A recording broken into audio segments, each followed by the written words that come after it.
The yard at Pelican Bay fell silent so suddenly it was like a switch flipped.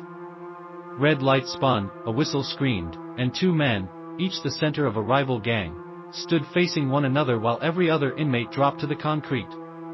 Down! Down! Down! Boomed the tower loudspeaker. From the control booth above, Officer Harris's hand hovered over the alarm panel. She saw a white towel fall to the ground, a small but unmistakable signal, and a ripple of bodies shift along the fence. A sharp metallic clang echoed from the far corner. For one tense heartbeat, California's most controlled prison held its breath. Pelican Bay was built in 1989 in Crescent City to house the state's most dangerous prisoners and the leaders of groups like the Mexican Mafia and Aryan Brotherhood. These gangs, more like criminal networks than street crews, had turned older prisons into battlegrounds. The state's answer was a Supermax facility with razor wire fences, sealed corridors, and its infamous Security Housing Unit, or SHU, windowless 8x10 cells, meals through a slot, 23-hour lockdown, and 1 hour alone in a small concrete pen. The theory was simple: cut off leaders from followers, starve a fire of air, but everyone inside knew isolation built its own pressure. Inmates learned to pass kites under doors, tap codes through pipes, and signal across yards. Officers built gang maps, intercepted notes, and tried to stay one step ahead. Some days felt like chess. Some felt like lightning. On the morning of our story, Harris got a quiet call from intelligence: watch yard beat, possible hit. The schedule was shifted by minutes to avoid a clash, but lines bent anyway. Down on the yard, a new arrival named Dave Matthews walked slow laps, counting steps to keep his mind steady. He saw two men he'd never speak to, each ringed by silent followers. Everyone acted small when the air grew sharp. The first shove never came. Both leaders stayed still and stared. The towel on the concrete was the drop of water before a storm. Harris hit the alarm, red light spun, trays slid back through slots as signals. Shields flashed as the response team moved in and the gate slammed shut. Most inmates lay flat. Two remained standing. Pelican Bay's design was supposed to stop a war before it started, but watching from the booth, Harris felt the fire creeping under the lid. She paged medical to stand by. She traced the blinking dots of the leaders on her screen. Along the fence, older inmates pressed their faces to the mesh.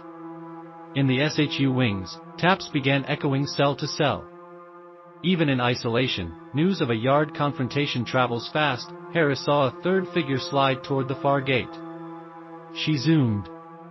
The glare warped the image, but something shiny flashed near his hand.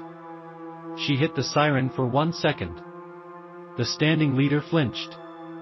The kneeling leader's eyes flicked to the fence. Two supposed enemies looking the same way at the same time made Harris's stomach tighten. Her thumb hovered over the gas release. She didn't want to push it, but waiting one beat too long could make everything worse. The loudspeaker cracked with static, then died.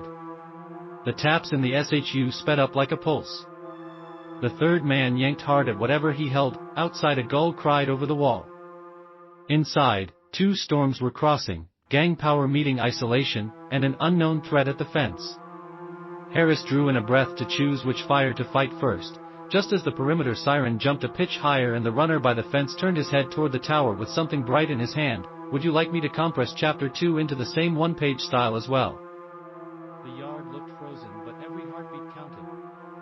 Harris in the booth watched the two gang leaders still standing while everyone else lay flat on the wet concrete. Officers with shields waited, boots in shallow water. Her monitors flickered between the standoff and a grainy feed of the outer fence where a small figure moved, danger inside and out at the same time. She keyed her mic, voice steady: all units hold. Possible external breach. The watch commander replied, Zone C perimeter alarm active. Down on the yard, Officer Carter crouched. These two are still up, he called. Third by the fence, unknown item. Harris zoomed the camera but saw only ripples and a glint of metal near the gate. She traced the gang chart on her screen, lines from the two leaders to a cluster of names, a dotted line to the runner. Isolation was meant to cut those lines, but the network was still alive under concrete. In the SHU wings, taps began again, fast and urgent, a code running cell to cell. Backup was 2 minutes away.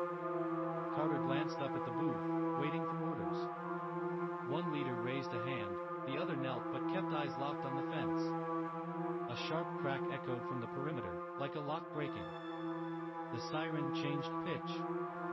"Do not deploy gas until ordered," the commander barked. Harris curled her finger back from the switch.